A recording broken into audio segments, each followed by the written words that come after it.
Every year, children and adolescents experience disasters and other traumatic events and life circumstances. Such traumas and adversity can actually have a negative impact on a child's brain, including their social, affective, and cognitive development, adversely impacting their mental health. May is Children's Mental Health Awareness Month, a time to recognize, to raise awareness of, and destigmatize mental health challenges experienced by children and adolescents. It's also an opportunity to highlight the roles played by trauma and traumatic stress, contributing to mental health issues in children, how traumatic stress shows up clinically, and how these issues can be addressed effectively. I'm Dr. Brad Schlaggar, President and CEO of Kennedy Krieger Institute. Join me and my guest, Dr. Ernestine Briggs-King, in this month's episode of Your Child's Brain, as we discuss traumatic stress and children's mental health. We are in the midst of an unprecedented mental health crisis in this country that has especially impacted children. As highlighted by the former Surgeon General, Dr. Vivek Murthy, there has been a continued rise in the number of children diagnosed with anxiety, depression, and other mental health conditions. An estimated 1 in 5 youth has a diagnosable mental, emotional, or behavioral disorder, yet many do not receive the help they need. Mental health issues can have a significant impact on children's social and cognitive development, academic performance, and overall well-being. Early recognition, intervention, and support are crucial for preventing long-term consequences. By raising awareness and providing resources, this Children's Mental Health Awareness Month aims to empower families and communities to prioritize and support the mental health of children. One major driver for mental health challenges, and the topic for this month's episode of Your Child's Brain, is trauma and traumatic stress. Of course, when one hears the word trauma, it's natural to think of the physical consequences of traumas. Importantly, and as we'll discuss today, trauma and traumatic stress in particular can have profound effects on our mental health, especially for the developing child. To share this conversation about children's mental health, I'm joined by my exceptional colleague, Dr. Ernestine Briggs-King.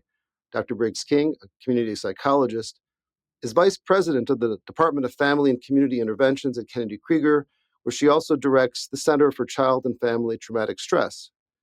Dr. Briggs-King moved to Kennedy Krieger in June of 2024 from Duke University, where she was an associate professor in psychiatry and behavioral sciences.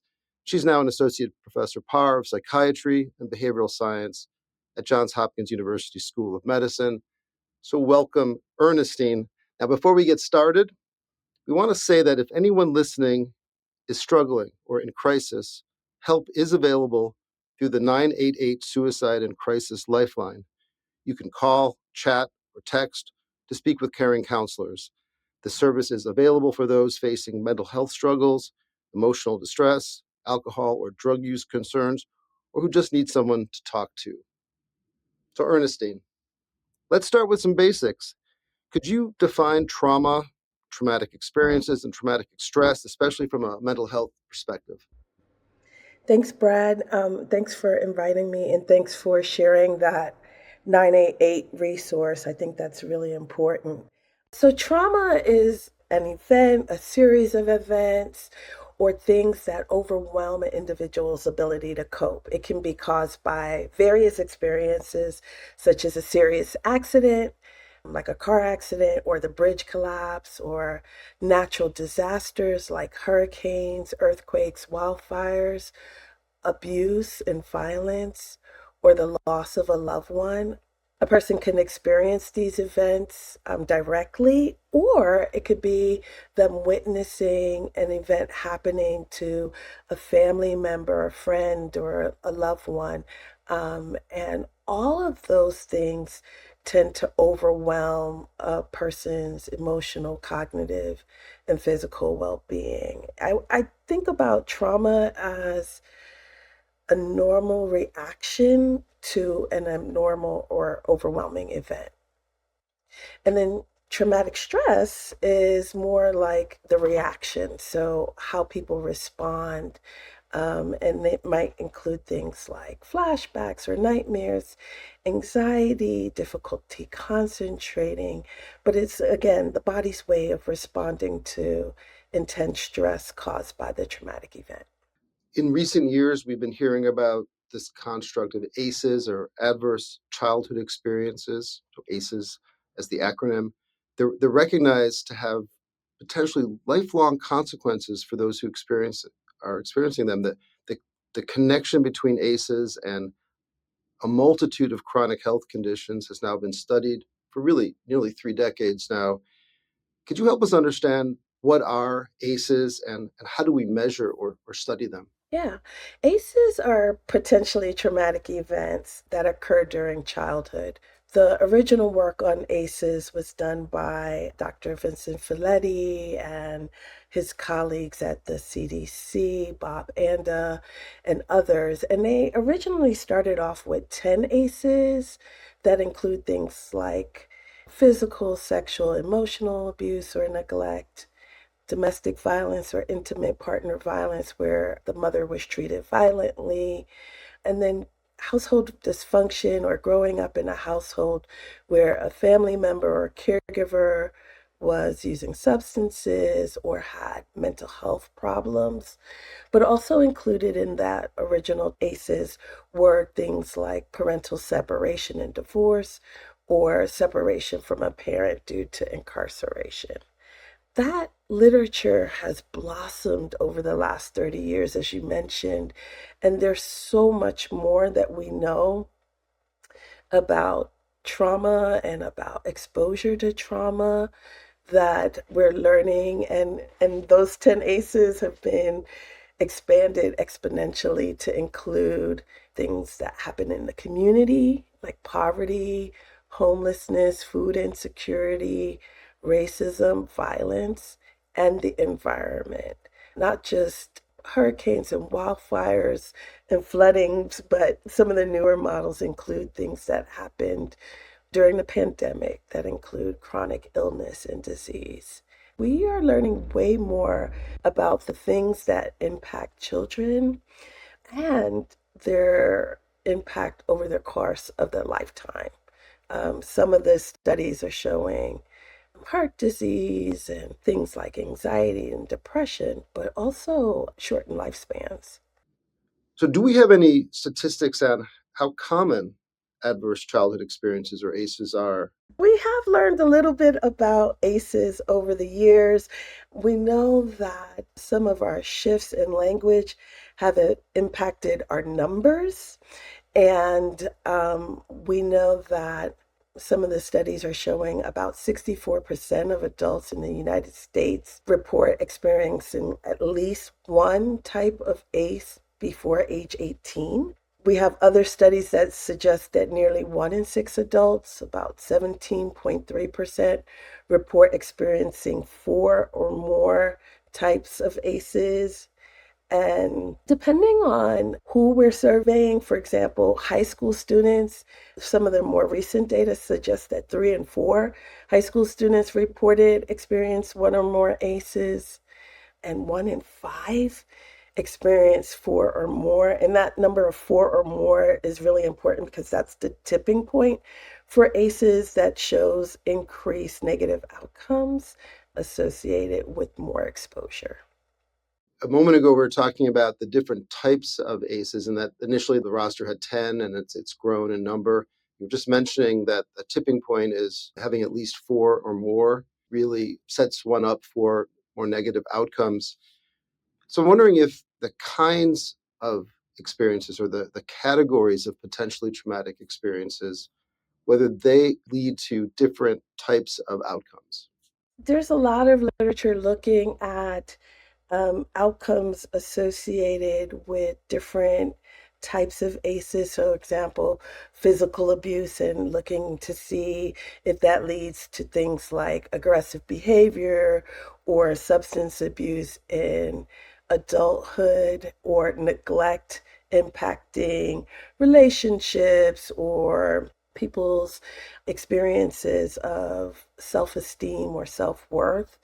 But some of the more interesting research that I've been doing really suggests that it's not a one-to-one situation, that there's some synergy that happens with certain pairs of ACEs. So, for example, when you mix sexual abuse with physical abuse, some of my research is showing that that has exponentially more of an outcome, expected outcome, than just simply having one or the other. And so these combinations or these synergies or these pairs are something that researchers are really beginning to tackle and try to understand, especially because most things don't happen alone. They happen in context. And so, really understanding that is an important part of us understanding more about how ACEs impact our well being. What are the primary risk factors for experiencing trauma or potentially traumatic experiences, especially for children? There are a number of risk factors. I think we could categorize them in terms of individual, family, and community level. So, for example, an individual risk factor might be having a child with special needs or with chronic illness or complex medical conditions or mental health issues. Another individual risk factor might be like social isolation, having few friends or family members or limited support. On the family level, I think thinking about caregivers with challenges, either in terms of having limited parenting skills or maybe not understanding development or their needs of their children, having a parent with a history of trauma might increase the risk of having a child with trauma. And then things that you might think about like poverty, low SES, limited resources, high stress, all of those are risk factors, as well as again, connection or isolation and not having extended family, friends, or neighbors. And then there's certain styles of communication, whether they be negative communication styles or styles which include high conflict, that may increase the likelihood of trauma happening. And then finally, from the community perspective, neighborhoods where there's limited community involvement or engagement, maybe high crime rates or limited resources, economic opportunities, or high unemployment rates, or high levels of substance use may contribute to additional risk factors for children and families. Taking a step back and from your perspective as a psychologist, how would you answer why trauma or traumatic experiences are so impactful on a developing child? I think, put simply, trauma disrupts normal development as we think about it. So it disrupts our brains and brain development, it disrupts our sense of safety, it disrupts emotional and behavioral regulation and our ability to manage those responses. It disrupts our relationships and our attachment. And then, as you can think about these things over time, it influences our mental health, our physical health, our well being. You alluded to it earlier, but in addition to trauma affecting the structure and function of the developing brain, it also has implications for other systems in the body, cardiovascular, metabolic, and so forth. So, what have we learned about the impacts of trauma and ACEs on those other body systems and the consequences for long term health? So, as a pediatric neurologist, you're probably really aware of the brain structures that get involved, right? So, you think about amygdala and you think about our emotions and how threats can really lead to other responses, right? Or our hippocampus, which is so involved in memory and memory consolidation and really helping us think through how we're going to respond in these things. And then the prefrontal cortex is really important in terms of decision making, impulse control, solving problems. So all of those things are really important. And then it has additional impact on our parasympathetic and our sympathetic nervous systems. And so we see the fight or flight response. And in the case of the parasympathetic nervous system, we see the freeze response or immobilization and sometimes dissociation. All of that and the imbalance of all the things that happen when all those things are activated, the cortisol, the adrenaline, all those hormones that come to really protect the body and let us survive threat. When those things get out of imbalance, we start to see other problems happening, right?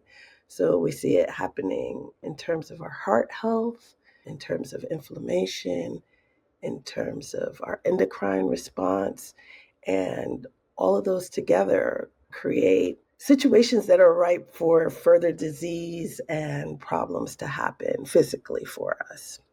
You talked about the framing of ACEs around zero birth to 17 years of age, but developmentally, a 2-year old is different than a 15-year old, for example. How does the age or developmental stage of a child influence the way that trauma or traumatic stress impacts them?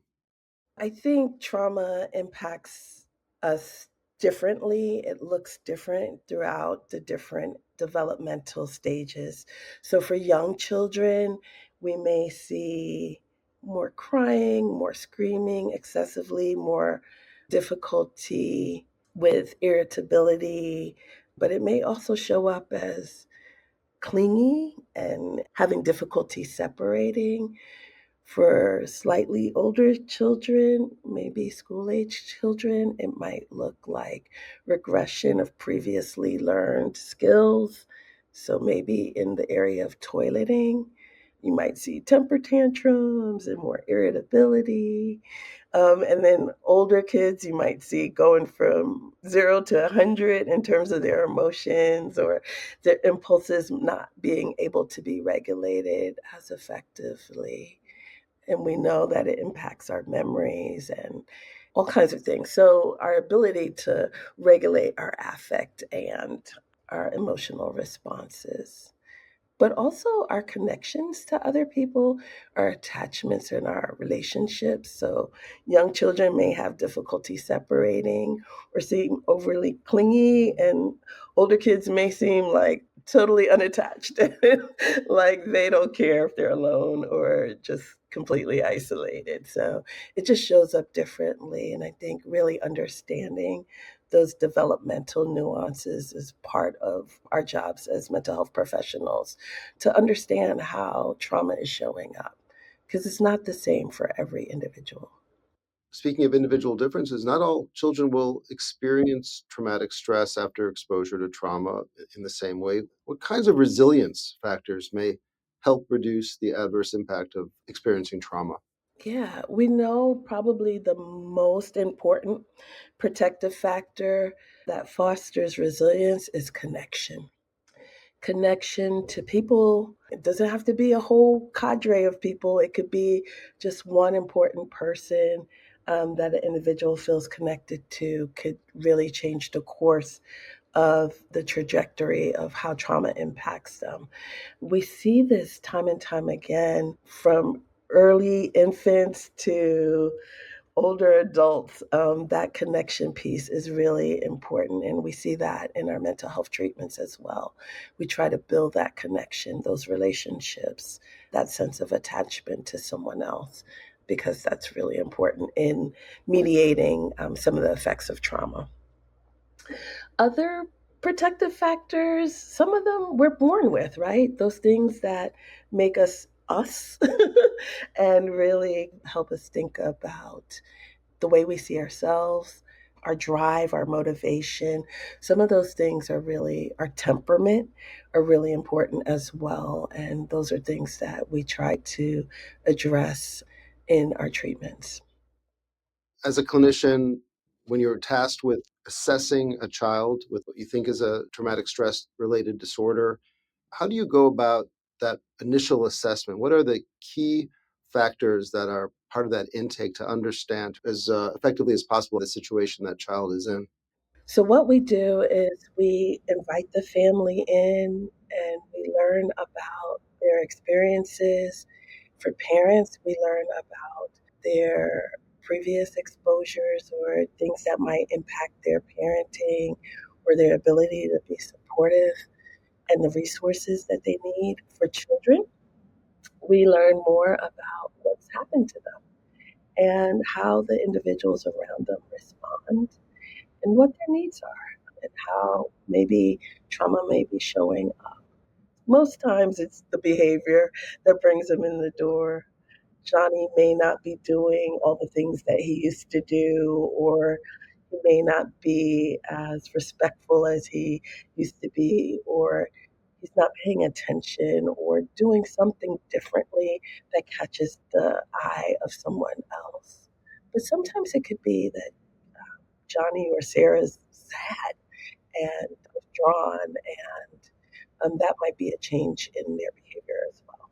So, really having a sense of what's going on and really talking to the people in their environment to get a sense of how best to intervene.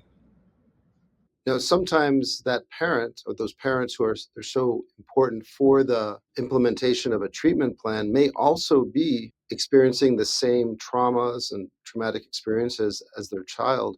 So how do you incorporate that aspect of trauma into a care plan when you have potentially a family experience? Yeah, I think context matters a lot. And I think what you're talking about is the context for that family.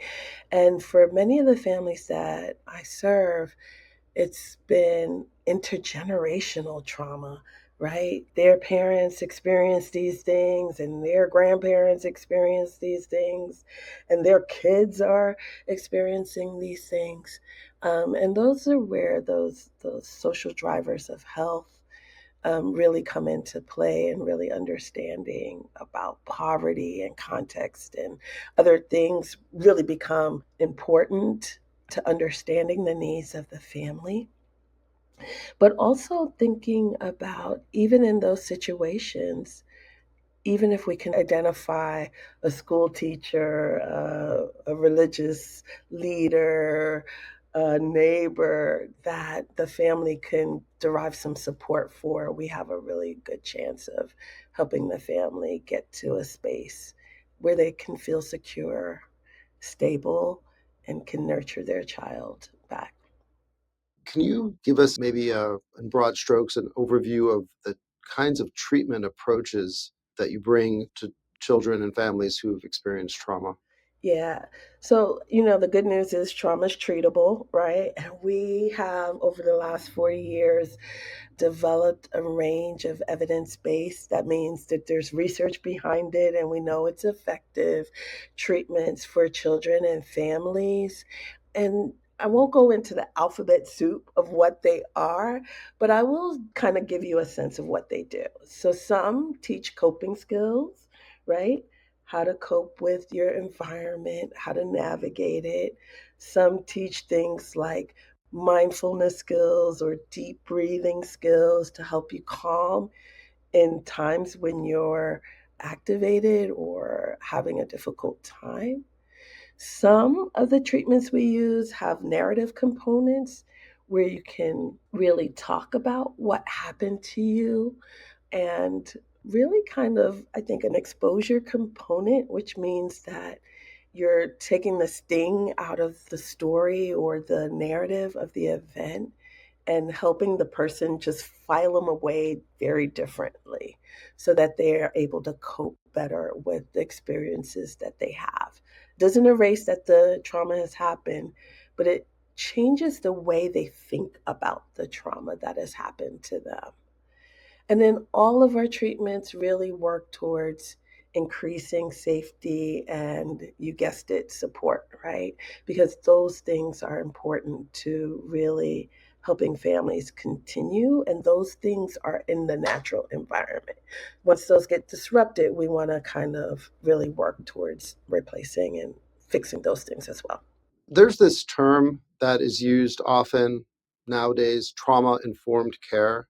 Can you unpack what is meant by that phrase, trauma informed care? Yeah, that's the new buzzword, right? Trauma informed care. Everybody's doing it. But I think at its essence, what was really meant by trauma informed care is that we think about the experiences of the family. We think about issues of safety, issues of trust. We think about the context. And so, knowing about their cultural experiences, knowing about their community experiences, all of those things are important to doing that. And I guess, like most doctors, we try to not to do any harm. In the case of trauma, we try not to re traumatize our clients and families, but we want to really provide them what they need to be successful in navigating their experiences. So I think for our last question, Ernestine, I always love asking this question. What area of research in this field do you find most compelling?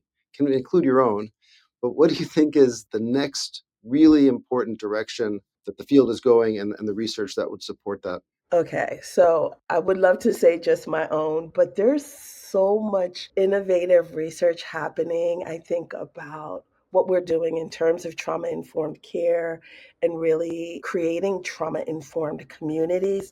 That's really exciting to me because we're bringing the work out of our labs and hospitals and medical centers and bringing it in the context of the community and making it extremely accessible because we know trauma is so prevalent. So that's one thing that excites me.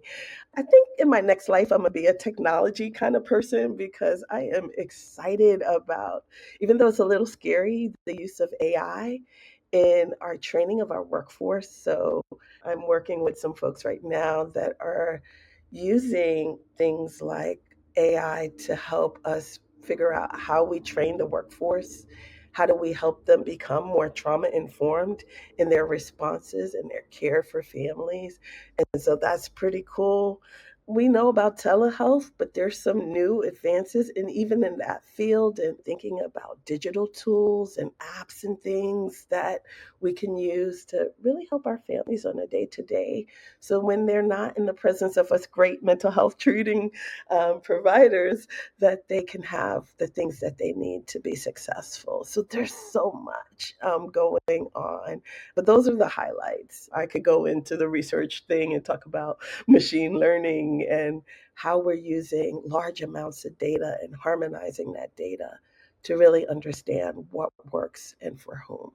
And I think at the end of the day, we want to make sure that our treatments are effective and that we guide them based on scientific knowledge, knowledge of what we know about us as individuals, and really just make it accessible. So Well, that is an excellent place to end. Thank you to our guest, Dr. Ernestine Briggs-King, as we bring further awareness to reduce the stigma and elevate the importance of children's mental health, reduce and promote early intervention, and support for young people struggling with mental health issues. We hope that you, our listeners, have found this discussion about trauma, traumatic stress, and mental health informative and helpful. Please check out our entire library of topics on your child's brain at wypr.org, kennedykrieger.org/YCB, or wherever you get your podcasts. You've been listening to Your Child's Brain. Your Child's Brain is produced by Kennedy Krieger Institute with assistance from WYPR and producer Mark Gunnery. Please join us next time as we examine the mysteries of your child's brain.